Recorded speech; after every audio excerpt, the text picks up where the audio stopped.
ሰላም ለእናንተ ይሁን። በጌታችን በመድኃኒታችን በኢየሱስ ክርስቶስ ስም ሁላችሁንም ሰላም እላችኋለሁ። እግዚአብሔር አምላካችንን ስለዚህ መልካም ጊዜ በጣም አድርጌ አመሰግናለሁ። እንግዲህ ሁላችን ቅዱሱን የእግዚአብሔርን ቃል ለመስማት ልባችንን እናዘጋጃለን። እግዚአብሔር አምላካችን ደግሞ በዚህ ጥቂት ደቂቃ ውስጥ ለልባችን ይናገረናል፣ ያስተምረናል። መንፈሳዊ ሕይወታችን የሚያድግበት፣ ሕይወታችን የሚለወጥበት፣ በአገልግሎት የምንተጋበት፣ ከቅዱሳን ጋር ህብረት በማድረግ የምንተጋበትን ጸጋ እግዚአብሔር አምላክ ከቃሉ ጋር ይለቅልናል ማለት ነው። ስለዚህ ቃሉን ለመስማት ቃሉን ለመማር ሁላችን የሚማር ልብ ይዘን ወደ አምላካችን ወደ እግዚአብሔር ፊት ልንቀርብ ይገባናል። እንግዲህ እግዚአብሔር አምላክ ደስ ከሚሰኝባቸው ነገሮች መካከል አንዱ እኔና እናንተ ቅዱሱን የእግዚአብሔርን ቃል በምናደምጥበት በምንሰማበት ጊዜ ነው። ስለዚህ እግዚአብሔር አምላካችንን በጣም አድርገን እናመሰግናለን። እግዚአብሔር አምላክ ይናገረናል፣ ያስተምረናል። እንግዲህ እንደምታስታውሱት ባለፈው ሳምንት በነበረን የትምህርት ጊዜ ስለ ጾም፣ ጸሎት፣ ሕይወትና አገልግሎት ላለፉት አንድ ወራት የተማርነውን ትምህርት ያጠቃለልንበት ጊዜ ነበረ። ባለፈው ሳምንት እግዚአብሔር እንግዲህ በብዙ እንዳስተማረን አስባለሁ፣ ለእኔም ለእናንተም። ከዛ በፊት ግን እንማር የነበረው የሐዋርያት ሥራ ዋና ዋና ትምህርቶች በሚል ሀሳብ የእግዚአብሔርን ቃል እንግዲህ ስለ ጸሎት ከሐዋርያት ሥራ መጽሐፍ እንደተማረን የምታስታውሱ ይመስለኛል። እሱን ትምህርት አቋርጠን ነው እንግዲህ በዚህ በአዲሱ ዓመት መጨረሻ ላይ በጳጉሜ ወር በአብዛኛው የወንጌላውያን ቤተ ክርስቲያናት ውስጥ የጾም ጸሎት ፕሮግራሞች ስለሚደረጉ ስለ ጾም ጸሎት ሕይወትና አገልግሎት ከአዲስ ኪዳን መጽሐፍ እንድንማር በልቤ ያሰብኩ። ከዚህም የተነሳ በተከታታይ እንግዲህ እስካለፈው ሳምንት ቅዳሜ ምሽት ድረስ ስለ ጾም ጸሎት ሕይወትና አገልግሎት እየተማረን ቆይተናል። ወደዚህ ትምህርት በምንገባበት ጊዜ እንደምታስታውሱት የሐዋርያት ሥራ ዋና ዋና ትምህርቶችን አቋርጠን ነበር ወደዚህኛው ትምህርት ውስጥ የገባ ነው። ዛሬ የሐዋርያት ሥራ ዋና ዋና ትምህርቶች ሁለተኛውን ነጥብ እንቀጥላለን። የመጀመሪያው ነጥብ እንደምታስታውሱት ስለ ጸሎት ነበረ የተማርነው። በተከታታይ ስለ ጸሎት ከሐዋርያት ሥራ መጽሐፍ እግዚአብሔር አምላክ አስተምሮናል። ከዋና ዋና ትምህርቶቹ መካከል ደግሞ ዛሬ ስለ መንፈስ ቅዱስ ጥቂት የጌታን ሐሳብ የምንካፈልበት ጊዜ ይሆናል። የሐዋርያት ሥራ መጽሐፍ ዋና ዋና የተባሉ ትምህርቶች አሉት። ያው ደጋግመን እንደተነጋገርን ባለፈው ጊዜ ከነዚህ ትምህርቶች መካከል ደግሞ ዛሬ የምናነሳው መንፈስ ቅዱስ የሚለው አንድ ዋነኛ ትምህርት ሆኖ በሐዋርያት ሥራ መጽሐፍ ውስጥ እንመለከታለን። እግዚአብሔር አምላክ የቃሉን ደጆች እንዲከፍትልን እኔም የምናገርበትን ጥበብ ማስተዋል እግዚአብሔር አምላክ ጸጋ እንዲሰጠኝ አብረን አጭር ጸሎት ከጸለይን በኋላ ወደ ትምህርታችን እንሄዳለን። ቅዱስ አባት ሆይ እናመሰግናለን። ይህን ጊዜ የሰጠህን አንተ ነህና ተመስገን። በሕይወታችን ላይ ዘመን ተጨመረልን፣ ቀን ተጨመረልን። እናመሰግናለን፣ እናከብረሃለን፣ ከፍ እናደርግሃለን። በቤት ኖርን አባ፣ ከምሕረት የተነሳ በቤት ኖርን፣ ከፍቅር የተነሳ በቤት ኖርን፣ ከትዕግስት ከበጎነት ከቸርነት የተነሳ በቤት ኖርን፣ ከትልቅ ታማኝነት የተነሳ በቤት ኖርን። በጣም አድርገን እናመሰግናለን። ቅዱስ ሆይ አሁን ደግሞ እንደገና በቤት መኖርን እንድንቀጥል አቤቱ እግዚአብሔር አምላካችን እነሆ ለመገለጥ ቀን በጣም ተጠባብቀን እንድንኖር እየተጠባበቅን እንድንኖር አንተን እየፈራን እያከበርን እንድንኖር ቅድስና፣ የጽድቅ ሕይወት፣ የፍቅር ሕይወት በሕይወታችን እንዲበዛ እንዲትረፈረፍ አንተን በቃሎች እንደተናገርክ እኔ ሕይወት እንዲሆንላችሁ እንዲበዛላችሁ መጣው ብለህ እንደተናገርክ እግዚአብሔር አምላካችን ሕይወት በውስጣችን እንዲበዛ፣ ፍቅር እንዲበዛ፣ ታማኝነት እንዲበዛ፣ በጎነት እንዲበዛ እግዚአብሔር አምላካችን አባታችን ሆይ እንዲትረፈረፍልን በጌታ በኢየሱስ ስም አሁን ቃልን እንሰማለን። መንፈስ ቅዱስ ቀርበህ አስተምረን፣ የቃልን ደጆች ግለጥልን።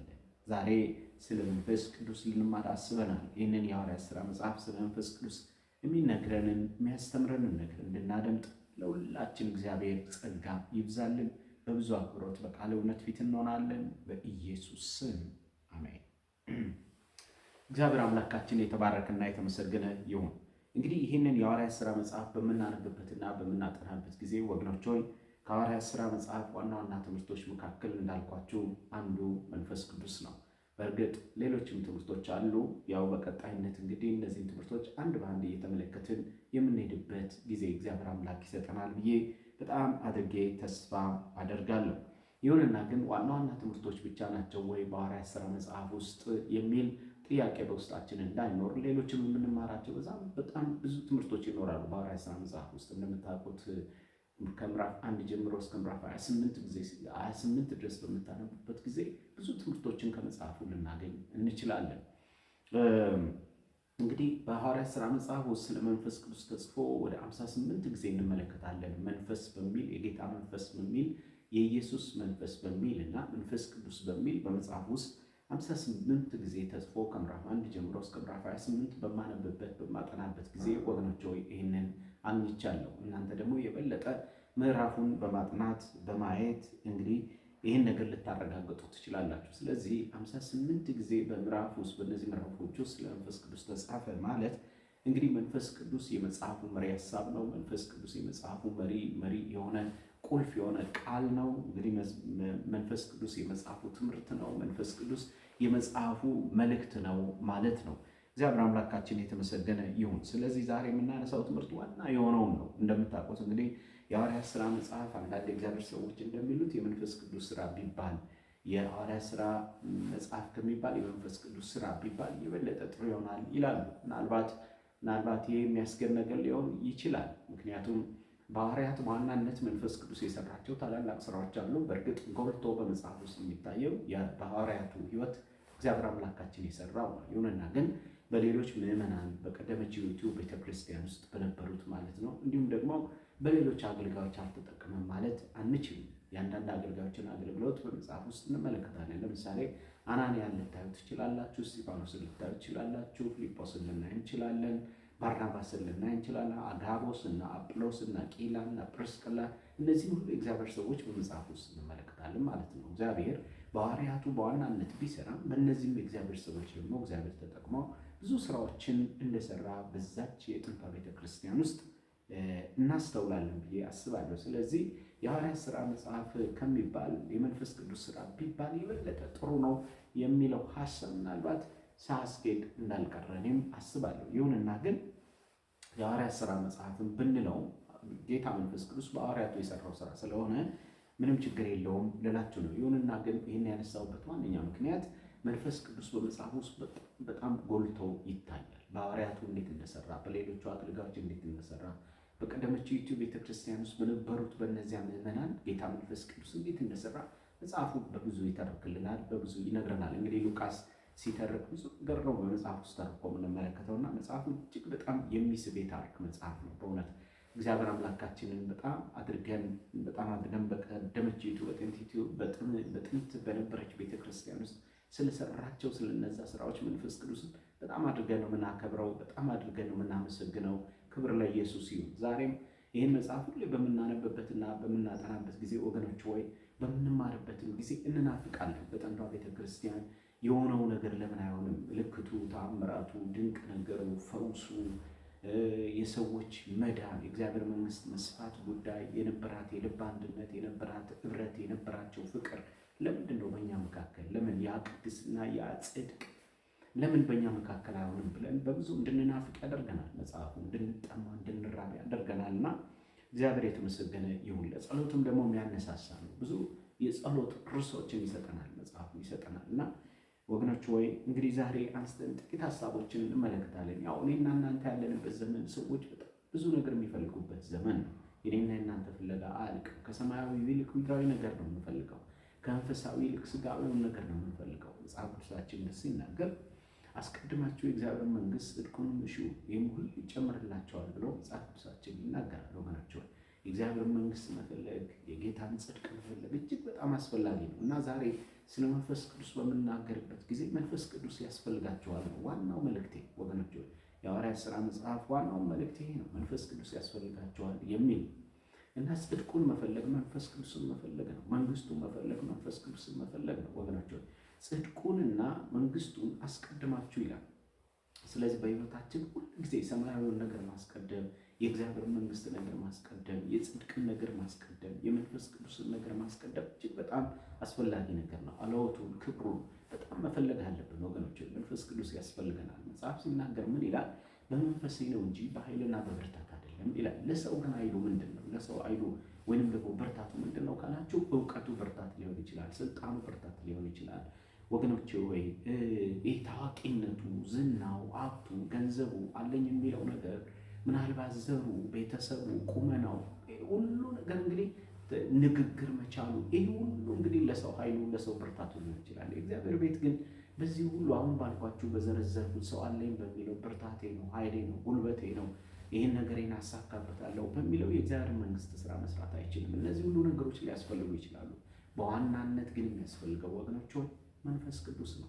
ስለዚህ የሉቃስ ወንጌል መጽሐፍ ምዕራፍ 11 ቁጥር 13 ሲናገር እንዲህ ይላል፣ እንኪያስ እናንተ ክፉዎች ስትሆኑ ለልጆቻችሁ መልካም ስጦታ መስጠት ካወቃችሁ በሰማይ ያለው አባት ለሚለምኑት እንዴት አብልጦ መንፈስ ቅዱስን ይሰጣቸው በማለት ሲናገር እንመለከታለን። ጌታችን ኢየሱስ ክርስቶስ ይህን ጥያቄ በዙሪያው ለነበሩ ደቀ መዛሙርትና ለሌሎችም ሕዝቦች ሲያቀርብ እንመለከታለን። መቼም ኢየሱስ ክርስቶስ የሚለውን ተመልከቱ። እናንተ ክፉዎች ናችሁ፣ ግን ለልጆቻችሁ መልካም ስጦታ መስጠት ታውቃላችሁ። የትኛውም አባት ልጁ ዳቦ ቢለምነው ድንጋይ አይሰጠውም፣ አሳ ቢለምነው ደግሞ እባብ አይሰጠውም፣ የቱንም ያህል ክፉ ቢሆን ብሎ ነው ኢየሱስ እየተናገረ ያለ። ነገር ግን ይላል በሰማይ ያለው አባት ይላል። እግዚአብሔር የተመሰገነ እግዚአብሔር አባታቸው እሱ በሰማይ ያለው አባት ግን ለሚለምኑት እንዴት አብልጦ መንፈስ ቅዱስን ይሰጣቸው ይላል። አያችሁ፣ ለእግዚአብሔር ትልቁ ስጦታ አስቀድሞ ሊሰጠን አብልጦ ሊሰጠን የሚፈልገው ነገር መንፈስ ቅዱስን ነው። ዛሬ የኔና የናንተ ፍለጋ ምንድን ነው? ዛሬ የኔና የናንተ አብልጠን የምንፈልገው በህይወታችን የምናስቀድመው ነገር ምንድን ነው ወገኖች? እሱን ልጠይቃችሁ እወዳለሁ፣ ላሳስባችሁም እወዳለሁ። እግዚአብሔር አምላካችን ስሙ ለዘላለም የተባረከና የተመሰገነ ይሁን። ከሁሉ በላይ መንፈስ ቅዱስን እንድንፈልገው ያስፈልጋል። ከመንፈስ ቅዱስ ጋር ህብረት እንድናደርግ በጣም ያስፈልጋል። ዛሬ በህይወታችን አብልጠን የምንፈልገው በህይወታችን አስቀድመን የምንፈልገው መንፈስ ቅዱስን ሊሆን የተገባ ይሆናል ማለት ነው። ለምን ካላችሁኝ ወገኖቼ ሆይ ኃጢአትን ድል የምንነሳው በመንፈስ ቅዱስ ኃይል ነው። ልናገለግልም የምንችለው በመንፈስ ቅዱስ ኃይል ነው ወገኖቼ። በእግዚአብሔር ቤት ውስጥ እግዚአብሔርን ደስ አሰኝተን በጽድቅና በቅድስና ልንኖር የምንችለው በመንፈስ ቅዱስ ኃይል ነው። ያለ መንፈስ ቅዱስ አንዳች ነገር ልናደርግ እንደማንችል ነግራቸዋለሁ ወገኖቼ፣ ነግራቸዋለሁ። ካመንን በኋላ በጌታ በኢየሱስ ክርስቶስ የመንፈስ ቅዱስ ኃይል ያስፈልገናል ማለት ነው፣ ያስፈልገናል። እግዚአብሔር ይመስገን። ምክንያቱም ያቺ የጥንት ቤተክርስቲያን እግዚአብሔርን በብዙ ያገለገለችው፣ በጽድቅ የኖረችው፣ በቅድስና የኖረችው እስከ ዛሬ ድረስ ወገኖች ለእኔና ለእናንተ እንደ ምሳሌ የምንጠቅሳት እንደ ሞዴል የምንጠቅሳት ያቺ ቤተክርስቲያን የተከናወነላት በመንፈስ ቅዱስ ኃይል ነው። መንፈስ ቅዱስ ኃይል ነው እና በብርቱ መንፈስ ቅዱስን የሚፈልጉ ምዕመናን ነበሩ፣ አገልጋዮች ነበሩ፣ ሐዋርያት ይፈልጉት ነበር። በዛን ዘመን የነበሩት ሌሎችም አገልጋዮች እንኳን መንፈስ ቅዱስን በብዙ ይፈልጉት ነበር። እግዚአብሔር ይመስገን። ስለዚህ ጌታ እግዚአብሔርን በጣም አድርገን እናመሰግናለን። አንድ መጽሐፍ ስለ መንፈስ ቅዱስ የጻፉ አንድ ሰው በጻፉት መጽሐፋቸው ላይ ስለ ራሳቸው የተናገሩትን ትንሽ ነገር ለትምህርት እንዲሆን ብዬ አነሳላቸዋለሁ እና በጻፉት መጽሐፋቸው ላይ ምን ይላሉ? ስለ መንፈስ ቅዱስ ሲናገሩ የቤተ ክርስቲያናችን መጋቢ በፕሮግራሙ መዝጊያ ላይ ቡራኬ በሚሰጥበት ጊዜ የመንፈስ ቅዱስን ስም ሲጠቅስ ሰምቻለሁ ይላሉ። ሌላው የውሃ ጥምቀት ደግሞ ስወስድ በአብ በወልድ በመንፈስ ቅዱስ ስም እንደተጠመቅኩም ደግሞ ሰምቻለሁ። ስጠመቅ የመንፈስ ቅዱስን ስም ሰምቻለሁ ይላሉ። ከዛም በመቀጠል የሥላሴ አንዱ አካል መሆኑን ደግሞ ተምሬያለሁ፣ ብዙም በወቅቱ ብዙም ባይገባኝ ይላሉ። ከዛም ባሻገር በስርዓተ ቅዳሴ የመንፈስ ቅዱስን ስም ሰምቻለሁ። ስለ መንፈስ ቅዱስ የተማርኩት ጥቂት ነው ይላሉ በመጽሐፋቸው ላይ፣ ጥቂት ነው። አንድ ቀን ግን ይላሉ በሕይወታቸው የተከሰተውን ክስተት ሲናገሩ፣ መንፈስ ቅዱስ ያደረገውን ነገር ሲናገሩ፣ መንፈስ ቅዱስ ወደ እሳቸው እንዴት እንደመጣ ሲናገሩ እኚህ ጸሐፊ እንዲህ ይላሉ። አንድ ቀን ከጴንጤቆስጣውያን ጋር በተገናኘው ጊዜ በእኔ ሕይወት ያልነበረ በእነሱ ሕይወት ግን ያለ አንድ ነገር ተረዳው። እኔም ጠየቅኳቸው፣ እነርሱም አንተ የማታውቀው የተለየ ነገር ቢኖር ምናልባት በመንፈስ ቅዱስ መጠመቅ ነው አሉኝ ይላል እና እኔ ደቀ መዛሙርቱ በመንፈስ ቅዱስ ሳይሞሉ ለዓለም ወንጌል እንዳይሰብኩ ጌታ እንዳዘዛቸው አውቃለሁ ይላሉ በመጽሐፋቸው ላይ።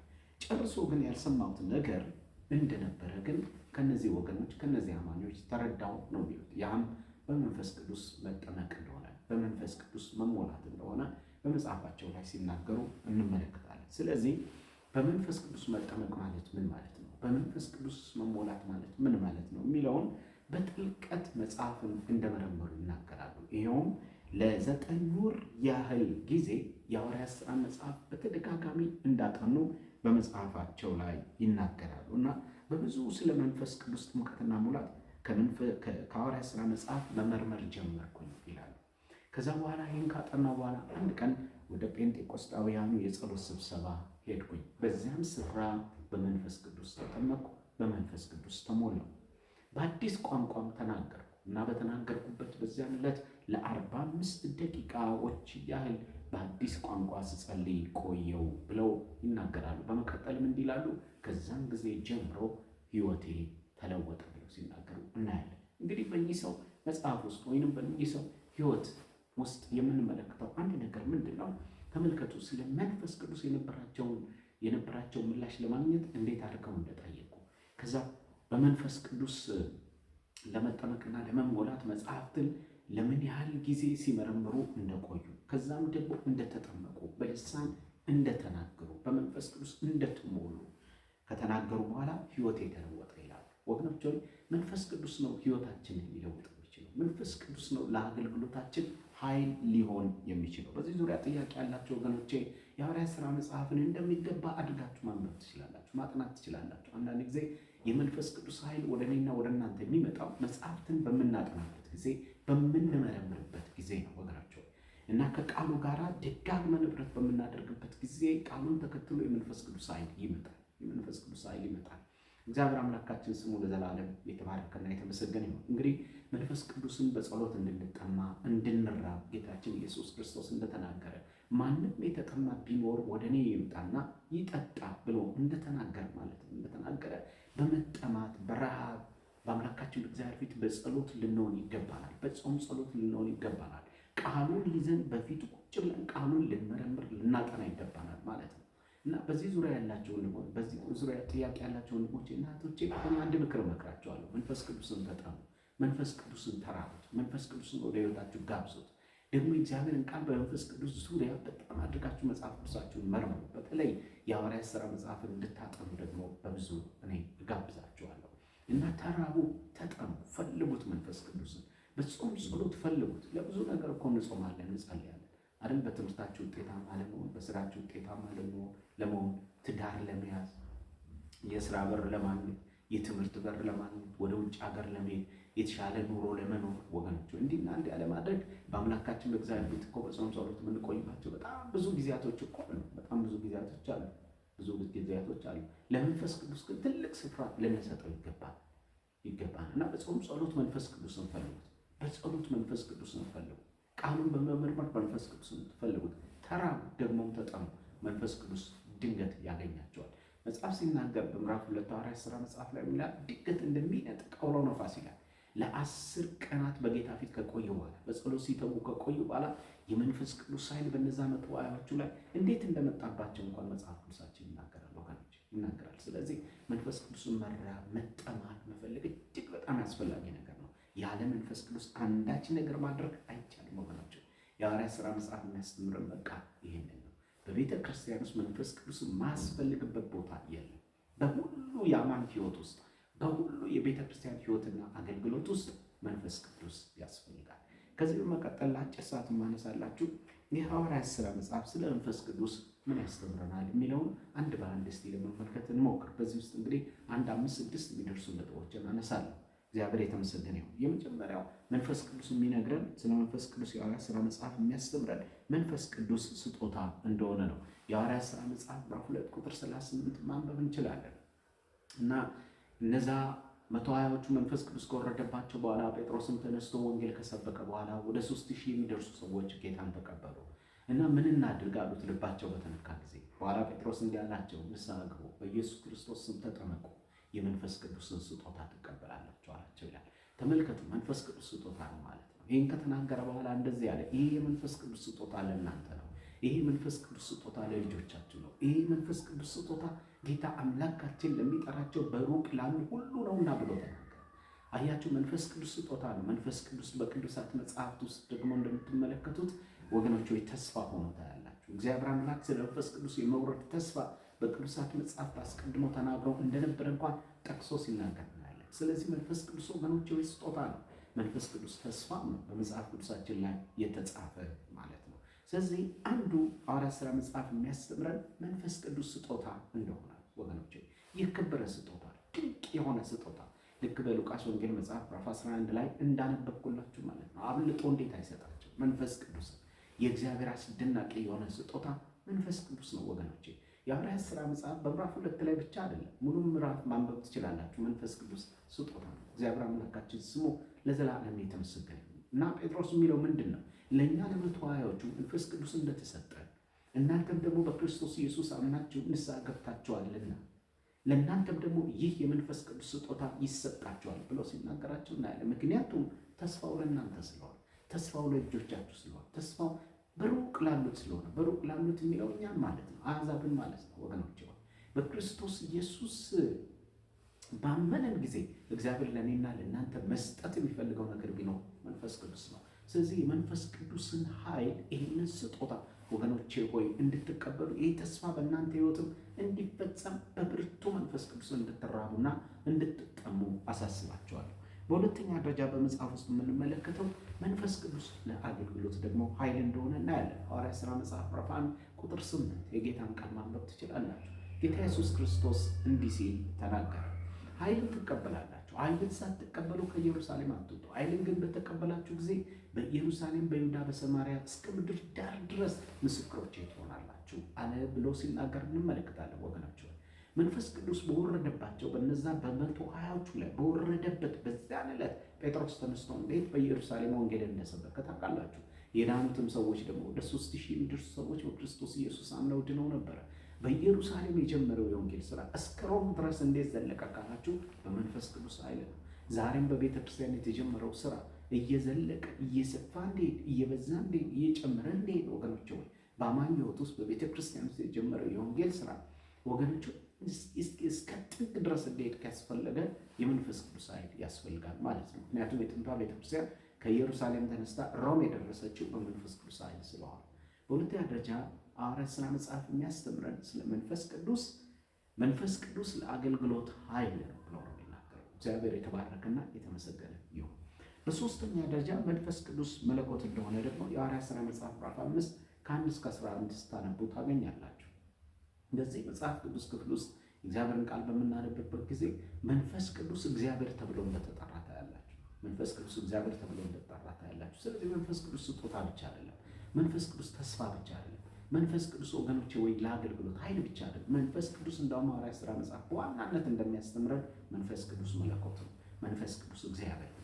ይህንን የሐዋርያት ሥራ መጽሐፍን የተለያዩ ምዕራፎችን ማንበብ ትችላላችሁ። በጥሞና በማስተዋል አንብቡ፣ መርምሩ መጽሐፋችሁን። መንፈስ ቅዱስ ኃይል ነው የሚሉ ሰዎች አሉ። ኃይል ብቻ ነው የሚለዋል። ኖ መንፈስ ቅዱስ ወገኖቼ ወይ ለአገልግሎት ኃይል ነው፣ ደግሞም ስጦታ ነው፣ ደግሞም በቅዱሳት መጽሐፍት እንደ ተስፋ ተደርጎ ተስፋ ነው። ይሁንና ግን መጽሐፍ ቅዱሳችን መንፈስ ቅዱስ መለኮት ነው ይለናል። እግዚአብሔር የተባረከና የተመሰገነ ይሁን።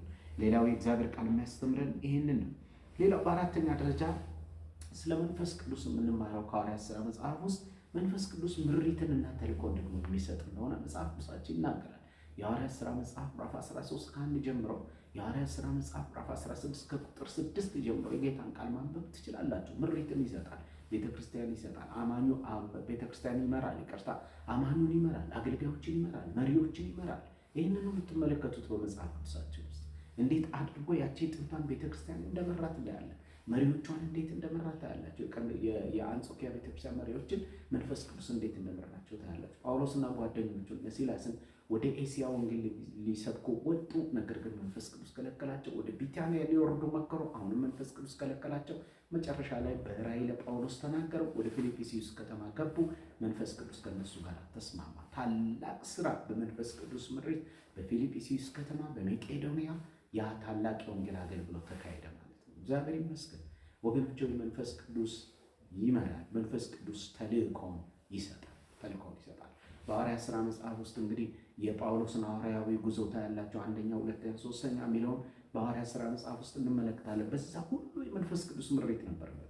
በዛ ሁሉ የመንፈስ ቅዱስ ተልእኮም እንደነበረ ታያላችሁ ወገኖቼ፣ ታያላችሁ። እና የጥንቷን ቤተክርስቲያን በጥንት ቤተክርስቲያን የነበሩትን አገልጋዮች በመንፈስ ቅዱስ ይመራቸው ነበር። ዛሬ መንፈስ ቅዱስ ለእኔና ለእናንተ ለምን ያስፈልጋል ካላችሁ ወገኖች፣ እንዲመራን ደግሞም እንዲልከን ለወንጌል ስራ እንዲልከን ወንጌል ወደ አንደረሰበት እንዲልከን ቤተክርስቲያንን እንዲልካት መንፈስ ቅዱስ ያስፈልጋል ማለት ነው። በአራተኛ ደረጃ የምንመለከተው ይሄ ነው። በአምስተኛና በመጨረሻ ደረጃ ወገኖቼ መንፈስ ቅዱስ የአገልግሎትና ደግሞ የጸጋ ስጦታ ደግሞ ይሰጣል። የአገልግሎት ስጦታ ብዬ ስል በሐዋርያት ሥራ መጽሐፍ ውስጥ አምስቱንም ኦፊሶች ትመለከታላችሁ። ልክ በኤፌሶን መጽሐፍ ምዕራፍ 4 ቁጥር 8 ጀምሮ የተጻፉ እነዛ 5 ኦፊሶች ሐዋርያነት፣ ነቢይነት፣ አስተማሪነት፣ መጋቢነትና የወንጌል ሰባኪነትን በዚህ የመጽሐፍ ቅዱስ ክፍል ውስጥ በሐዋርያት ሥራ ታገኛላችሁ። ለምሳሌ ወንጌላዊ ፊልጶስን ታያላችሁ። የወንጌል አስተማሪ የነበረውን አጵሎስን ታያላችሁ። ነቢይ የነበረውን አጋቦስ ታያላችሁ። እንዲሁም ደግሞ ሐዋርያት የነበሩትን ደግሞ የበጎ ሐዋርያትና የቤተ ክርስቲያን ሐዋርያት የተባሉትን ትመለከታላችሁ። በመጽሐፍ ቅዱሳችን ውስጥ ማለት ነው ትመለከታላችሁ። ስለዚህ በመጽሐፍ ውስጥ የሚገርማችሁ እነዚህ 5ቱ ኦፊሶች ተጠቅሰው ታያላችሁ። ስለ መጋቢነት ኦፊስ ስታስቡ ጢሞቴዎስን ታያላችሁ በመጽሐፍ ውስጥ ማለት ነው እንመለከታለን። ስለዚህ እግዚአብሔር አምላካችን እናመሰግናለን እና ይህን ስጦታን ለቤተ ክርስቲያን የሚሰጠው መንፈስ ቅዱስ ነው። መጽሐፍ ቅዱስ ሲናገር ወደ ላይ በወጣ ጊዜ ምርኮን ማረከ፣ ለሰዎችም ደግሞ ስጦታን ሰጠ ብሎ ስለ ጌታችን ስለ ኢየሱስ ክርስቶስ ሲናገር እናያለን ማለት ነው። ስለዚህ በሐዋርያት ሥራ መጽሐፍ ውስጥ መንፈስ ቅዱስ የአገልግሎት ጥሪን ሲሰጥ የአገልግሎት ስጦታን ሲሰጥ ታያላችሁ። እሱ ብቻ አይደለም፣ የጸጋ ስጦታዎችን ደግሞ ሲሰጥ ታያላችሁ። ልክ በአንደኛ ቆሮንቶስ መጽሐፍ ምዕራፍ 12 ከቁጥር 4 ጀምሮ የተጻፉትን የጸጋ ስጦታዎች በሐዋርያት ሥራ መጽሐፍ ውስጥ ታያላችሁ። የፈውስ የጸጋ ስጦታ፣ ተአምራት የማድረግ፣ የእውቀት ቃል መናገር፣ የጥበብ ቃል መናገር፣ መቀጠል እንችላለን። ሌላውንም ማየት እንችላለን። እነዚህም ሁሉ በመጽሐፍ ውስጥ እናያለን ማለት ነው። ስለዚህ የሐዋርያት ሥራ መጽሐፍ ስለ መንፈስ ቅዱስ ምን ያስተምረናል ብላችሁ ካላችሁ መንፈስ ቅዱስ ስጦታ እንደሆነ ያስተምረናል። መንፈስ ቅዱስ መለኮት እንደሆነ ያስተምረናል። መንፈስ ቅዱስ ምሪትና ተልእኮን የሚሰጥ እንደሆነ ያስተምረናል።